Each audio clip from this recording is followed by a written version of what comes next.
பேதைகளை ஞானிகள் ஆக்குகிற கர்த்தர். எத்தனை பேர் ஆமேன்னு சொல்றீங்க? வசனத்தை படிக்கிறதுலையும் எழுதுறதுலையும் அவ்வளவு ஆசீர்வாதங்கள் இருக்கிறது. ஆமேன். நம்ம விசுவாசிக்கும் போது அது நடக்கும். ஆமேன். பல நாட்கள் பல வருடங்கள் தடைப்பட்டிருக்கிற காரியங்கள் எல்லாம் கூட கர்த்தர் கைகூடி வர பண்ணுவார். ஆமேன். விசுவாசித்து வேதத்தை படிக்கிறதுக்கு இந்த வருஷம் எனக்கு நிறைய நேரத்தை கொடுங்கப்பான்னு கேளுங்க. ஹல்லேலூயா. ஆசையை கொடுங்கப்பா. ஆமேன். ஏசப்பா, நான் அமர்ந்து அடங்கி படிக்கணும்.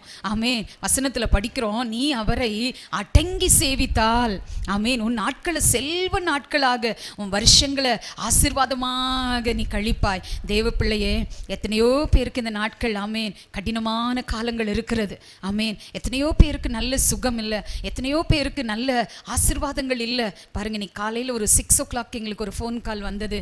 ஒரு பொண்ணு எங்களுக்கு ஃபோன் பண்ணி சொன்னாங்க, இந்த மாதிரி நேற்றைய தினத்தில் அவங்களுடைய அண்ணன் பொண்ணு, எங்களுக்கு ஃபோன் பண்ணினவன் உங்களுடைய அண்ணன் பொண்ணு நல்லா வெளியே விளையாடிட்டு இருந்தாலாம். 8 வயது ஆகிறதாம். ஸ்கூல் முடிச்சு வந்து நல்லா விளையாடிட்டு இருந்தவ திடீர்னு தலை அப்படியே பிடிச்சிட்டு உட்காந்துக்கிட்டாலாம், வலி தாங்க முடியாமல். சரின்னு சொல்லிட்டு அவசரமாக GH கொண்டு போனால் டாக்டருங்க சொல்லிட்டாங்களாம், தலையில் இருக்கிற நரம்பு வெடிச்சிருச்சுன்றாங்களாம். மூளையில் நரம்பு வெடிச்சிருச்சு, அன்கான்சியஸில் இருக்குது பேபி. அப்போது காலையில் அந்த பொண்ணு அழுன்னு அழுறாங்க, எப்படியாகிலும் ஆண்டவர் என் குழந்தையை காப்பாற்றணும், எங்கள் அண்ணன் குழந்தைய காப்பாற்றணும்னு சொல்லி செபிக்க சொன்னாங்க. 6 மணிக்கு ஆமீன் பாரத்தோடு நானும் ஐயாவும் செபித்தோம். அப்போ கர்த்தர் ஒரு வார்த்தையை கொடுத்தாரு, அவன் உயிர் அவனுக்குள் திரும்ப வந்தது என்று. அந்த வார்த்தையை சொல்லி செபித்திருக்கிறோம். ஆமீன். வார்த்தையை சொல்லி செபிக்கிறோம். அப்போது வார்த்தை தெரிஞ்சாதானுங்க செபிக்க முடியும். எத்தனை பேர் ஆமீன் சொல்கிறீங்க? மாதிரி எத்தனையோ பேர் இந்த நாட்களில் பிரச்சனைகளுக்கு விடை தெரியாமல் அலைகிறாங்க, போராட்டங்களுக்கு விடை தெரியாமல் அலைகிறாங்க, குழப்பத்தோடு அலைகிறாங்க. அடிக்கடி நான் சொல்ற பழமொழி, ஓடாத நதியும் தேடாத மனமும் தெளிவு கொள்ளாது. ஆமேன். ஓடாத நதி ஒரு நாள் தெளியாது, தேடாத மனம் ஒரு நாளும் என்னாகாது, தெளிவை பெறவே முடியாது. நான் சாதிச்சிருவேன் அப்படின்னா முடியாது. தேவ சமூகத்துக்கு வரும்போது அந்த ஆசரிப்பு கூடாரத்துக்கு நேராக நம்முடைய கொடியை நட்டணும். எத்தனை பேர் ஆமேன் சொல்றீங்க? ஹல்லேலூயா. ஆமேன். அவருடைய பிரசன்னம் நம்மை நிரப்பும், அவருடைய வார்த்தைகள் நம்மை நிரப்பும். தேவ பிள்ளையே, வசனங்களை படிக்கிறக்கு எனக்கு நேரத்தை கொடுங்கப்பா, நேரத்தை ஆண்டவரே நான் உருவாக்கணும், எனக்கு அதற்கு கிருபை கொடுங்கன்னு சொல்லி எல்லாரும் தேவனை நோக்கி செபிக்கலாமா? உங்க வீட்டில் இருக்கிற சிறுவர்கள் வேதத்தை படிக்கணும், வாலிபர்கள் வேதத்தை படிக்கணும், பெரியவர்கள் படிக்கணும். ஆமீன். மனப்பாடம் பண்ணணும். பாருங்க, ஜோசப் ஆல்ரின் அப்படின்னு சொல்லிட்டு ஒரு தேவ மனுஷன், அவர் வந்து டாக்டருக்கு படிச்சுட்டு டாக்டராக இருந்து வேலையை ரிசைன் பண்ணி கர்த்தருடைய ஊழியத்தை செய்கிற ஒரு தேவ மனிதர். அவர் தன்னுடைய சாட்சியில் சொல்றார், அவர் எழுதின பாடல்கள் தான் உம்மை நம்பும் நான் பாக்கியவான், அபிஷேக ஒலிவ மரம். ஆமீன். இன்னும் பார்த்தீங்கன்னா தலை சாய்க்கும் கல் நீரையா. ஆமீன். ஒரு தாய் போல தேற்றி, என்ன அழகான பாடல்கள் ஒவ்வொன்றும். அவர் சொல்றாரு, நான் நேரம் கிடைக்கும் பொழுதெல்லாம் வசனங்களை மனனம் செய்வேன். ஆமீன். அந்த வசனத்தை திருப்பி திருப்பி திருப்பி நான் மனப்பாடம் செஞ்சுட்டே இருப்பேன். திடீர்னு எனக்குள்ள ஆவியானவர் ஒரு ராகத்தை கொடுப்பார் என்று சொல்லுகிறார். ஹல்லேலூயா. அப்ப இந்த வருஷத்துல வசனத்தை படிக்கணும், மனப்பாடம் பண்ணணும், எழுதணும், யாருக்காவது ஒருத்தருக்காவது வசனத்தை கொடுக்கணும். எத்தனை பேர் ஆமீன் சொல்றீங்க? ஆமீன். நிறைய கார்ட்ஸை வாங்கி வச்சுக்கோங்க, வாக்குத்தத்த அட்டைகளை. ஆமீன். அநேகருக்கு கொடுக்க ஆரம்பிங்க. ஹல்லேலூயா. அது நிமித்தம் தேவ நாமம் மகிமைப்படும். எத்தனை பேர் ஆமீன் சொல்றீங்க? நம்ம போகாத வீட்டுக்குள்ள வசனம் போகணும் இந்த வருஷம். நான் ஒரு தீர்மானமாய் இதை எடுத்து செய்ய போகிறேன், அநேகருக்கு வசனங்களை கொடுக்க போகிறேன் என்று விசுவாசத்தோடு நீங்க செஞ்சு பாருங்க, கர்த்தர் மகிமையான காரியங்களை செய்வார். ஆமீன். ஹல்லேலூயா. தேவ பிள்ளையே, வேதத்தை கொடுங்க. யாரை பார்க்குறீங்களோ, என்ன பண்ணுவீங்களோ தெரியாது, என்ன செய்யுங்க? வசனத்தை விதைங்க, படிங்க, எழுதுங்க, வசனத்தை கொடுங்க. அந்த அபிஷேகத்தை ஆவியானவர் நமக்கு அளவில்லாமல் ஊற்றும்படி இதெல்லாம் ஆவிக்குரிய பயிற்சி. எத்தனை பேர் ஆமீன் சொல்றீங்க? வசனத்தை தெரிஞ்சிருந்தீங்கன்னா யாரும் உங்களை ஏமாற்றவே முடியாது. ஆமேன். சத்தியத்தை அறிய உங்களுக்கு விடுதலை கிடைச்சிட்டே இருக்கும். ஆமேன். சத்தியத்தை அறிவீர்கள், சத்தியம் உங்களை விடுதலையாக்கும். எத்தனை பேர் ஆமேன் சொல்றீங்க? ஹல்லேலூயா. ஆஸ்திரேலியா சவுத் கொரியா போயிருந்த போது அவங்க காதுல ஆம்புலன்ஸ் சவுண்டே கேட்கலன்றாங்க. ஆமேன். எல்லா பக்கத்துலேயும் சவுத் கொரியா முழுக்க பெரிய பெரிய ஆலயங்கள். ஆமேன். சிலுவை எங்கே பார்த்தாலும் சிலுவை தான் தெரிஞ்சுதான். ஆமேன். காரணம், அங்கு செபிக்கிற போர் வீரர்கள். ஹல்லேலூயா. ஆமேன். மணிக்கணக்காக தேவ சமூகத்தில் போராடுகிற ஜெப வீரர்கள். ஹல்லேலூயா. அந்த தேசத்தை கர்த்தர் அவ்வளவு ஆசீர்வதித்து வைத்திருக்கிறார். அந்த மாதிரி இந்த ஈரோடு பட்டணம் ஆசீர்வதிக்கப்படணும்னா ஆமேன் ஜெப வீரர்களாகிய நம்ம அதிகமாக ஜெபித்து சிலுவை கொடி இந்த வருஷத்தில் நம்முடைய பட்டணத்தில் நிறைய பறக்கணும். ரீகா தூரா லாபா ஆலயம் இல்லாத இடங்களில் எல்லாம் ஆலயங்கள் வரணும். ஆண்டவர் உதவி செய்வாராக. ஹல்லேலூயா. கர்த்தர் நல்லவர். எத்தனை பேர் ஆமீன் சொல்றீங்க? ஹல்லேலூயா. அபிஷேகத்தோடு ஜெபிக்கும் போது தாங்க ஆண்டவருடைய வல்லமை கிரியை செய்யும். ஆமென் ஆமென். நிறைய விதைக்கணும், நிறைய ஏழைகளுக்கு உதவி செய்யணும், படிக்க முடியாத பிள்ளைகளுக்கு உதவி செய்யணும். ஆமென். உதவின்னு வந்தாவே நம்ம செய்யணுங்க. எத்தனை பேர் ஆமென் சொல்றீங்க?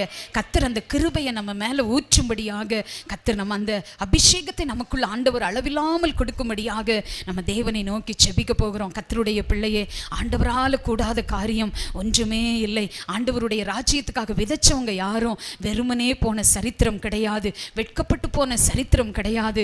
ஆகவே கர்த்தருக்காக இந்த வருடத்தில் விதைப்பதற்கு இதுவரைக்கும் விதைச்சிருக்கோம், இனியும் நிறைய விதைப்பதற்கு ஆண்டவர் உதவி செய்யும்படியாக நாம் தேவனை நோக்கி ஜெபம் பண்ணுவோம். தேவனுடைய ராஜ்யத்துக்காக நீங்க என்ன செஞ்சாலும் அப்பா நினைச்சு பார்ப்பாரு.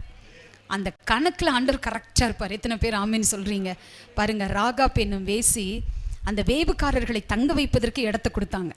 ஆமே பாருங்க, ஒரு நாடே எதிர்ப்பாக இருக்கும்போது அவங்களுக்குள்ள மட்டும் ஆண்டவர் ஒரு உணர்வை கொடுத்து பாருங்க, எத்தனையோ வீடுகள் அங்கே இருந்தது, ஆனால் அவ வீட்டில் ஆண்டவர் ஆமீன் அந்த வேவுகாரர்களுக்கு இடத்தை கொடுத்துட்டு அது அப்படியே விடலை. யோசுவா கிட்ட சொல்கிறாங்க, நீங்கள்லாம் வரும்போது இந்த குடும்பத்தை, எங்கள் குடும்பத்தை நினச்சிக்கோங்க அப்படின்னு சொல்லிட்டு வேதத்தில் அந்த அம்மா சொல்லுவாங்க. நீங்கள் பைபிளை படித்து பார்த்தா தெரியும், ஆரம்பத்தில் எரிகோ மதில் மேலே வீட்டில் குடியிருந்தவங்க இடம் கொடுத்ததுக்கப்புறம் இஸ்ரவேலின் நடுவிலே அவள் குடியிருந்தாள்னு படிப்போம். என்ன உயர்வு பாருங்க! எத்தனை பேர் ஆமேன்னு சொல்கிறீங்க? ஹல்லேலூயா. ஆரம்பத்தில் எங்கே சாபமான ஒரு இடத்துல அவங்களுடைய வாழ்க்கை இருந்தது, வாழ்க்கையே சாபம்தான். ஆமே, எத்தனையோ பேர் தவற அவங்கள பயன்படுத்தி இருக்காங்க. ஆமே, அந்த வாழ்க்கையெல்லாம் மாறி இஸ்ரவேல் தேசத்தினுடைய நடுவில் அவங்களுக்கு ஒரு காணியாட்சி, ஒரு சுதந்திரம் ஆண்டவர் அற்புதமாக அவங்கள நடத்துறாரு. நடத்திட்டு வரும்போது நீங்கள் பைபிளை நல்லா படித்து பார்த்தா தெரியும். ஆமேன், போவாசுடைய அப்பா சல்மோன், ஆமேன் ஹல்லேலூயா, அவருடைய கண்களிலே ராகாபுக்கு தயவு கிடைத்து, ஆமேன் பாருங்க, போவாசுடைய வம்சம் மிகப்பெரிய ஒரு பணக்கார வம்சம். ஆமேன், ஒரு பெரிய ஆசீர்வதிக்கப்பட்ட வம்சம், தாவீதின் வம்சத்தில் அவங்கெல்லாம் வராங்க. ஸோ கர்த்தருடைய பிள்ளையே, அந்த போவாசுடைய அப்பா சல்மோன் யாரை விவாகம் பண்ணுறாரு? ராகாபை விவாகம் பண்ணக்கூடிய ஒரு ஆசீர்வாதத்தை ஆண்டவர் கொடுத்தார்.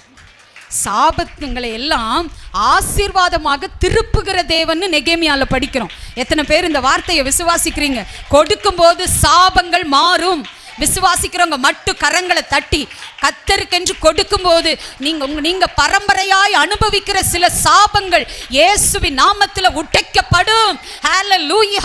ரீபா லாகா ரிகா பாலாகா தீகா ராபா, தலைமுறையாய் தொடருகிற பொருளாதார கட்டுகள், தலைமுறையாய் தொடருகிற பொருளாதாரத்தில் வருகிற ஆசீர்வாத குறைவுகள் என்னவா மாறும்? ஆசீர்வாதமா மாறும். எத்தனை பேர் நம்புறீங்க? விசுவாசிக்கிறவங்க, ஏசப்பா இந்த வருஷத்துல உங்களால 100 ரூபாய் கொடுக்க முடியலையா, 10 ரூபாய் ஆண்டவருக்கு விதைங்க. உங்களால 100 ரூபாய் கொடுக்க முடியலன்னு வச்சுக்கோங்க, 10 rupees, அட்லீஸ்ட் 10 rupees. ஒரு சேக்கல்னா இந்தியன் ரூபிக்கு 22 rupees. ஒரு சேக்கல்னா இந்திய ரூபிக்கு எவ்வளவுங்க? 22 ரூபாய். ஆமேன். அப்போ ஆண்டவருக்காக அது பாருங்க, இன்னைக்கு படிச்ச போது அது பரிசுத்த சேக்கல். எத்தனை பேர் ஆமேன் சொல்றீங்க? ஹல்லேலூயா. நம்ம கொடுக்கிற காணிக்க அப்பா கிட்ட வரும்போது அது பரிசுத்த காணிக்கையா மாறுது. எத்தனை ஆசீர்வாதம்! பரிசுத்தமா மாறினதுக்கு அப்புறம் அது ஆசீர்வதிக்கப்படாம இருக்குன்னு நினைக்கிறீங்களா? நிச்சயமாகவே கர்த்தர் ஆசீர்வதிப்பார். அப்ப என்னென்ன ஊழியங்கள் இருக்கோ அத்தனை ஊழியங்களுக்கும் 10 ரூபாயில இருந்து ஆரம்பிங்க. ஹல்லேலூயா. 10 ரூபாய் முடியல, 5 ரூபாயில இருந்து ஆரம்பிங்க. கர்த்தர் உங்களை உயர்த்துவதை காண்பீர்கள். எத்தனை பேர் ஆமேன் சொல்றீங்க? ஹல்லேலூயா. ஏசப்பா ஆண்டவரை கொடுத்து கொடுத்து ஆமேன், நான் ஒரு பெரிய ஆசீர்வாதத்தை சுதந்திரிக்க நீர் இந்த வருடத்தில் எனக்கு கற்றுக் கொடுக்கிற தயவிற்காய் ஸ்தோத்திரம். கர்த்தருக்காக கொடுத்தவங்க யாரும் தரித்திரர்களாய் போவதில்லை. ஆமேன். கர்த்தருடைய ஊழியத்தை கனப்படுத்தினவங்க யாரும் அவங்க சந்ததிகள் வெட்டப்பட்டு போனதில்லை. ஹல்லேலூயா.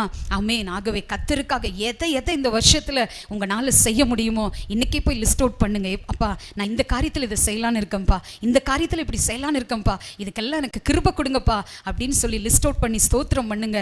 அத்துணையும் ஆண்டவர் நிறைவேற்றி இந்த வருடத்தில் ஒரு மிகப்பெரிய சாட்சியாக உங்களையும் என்னையும் ஆண்டவர் நிறுத்துவார்.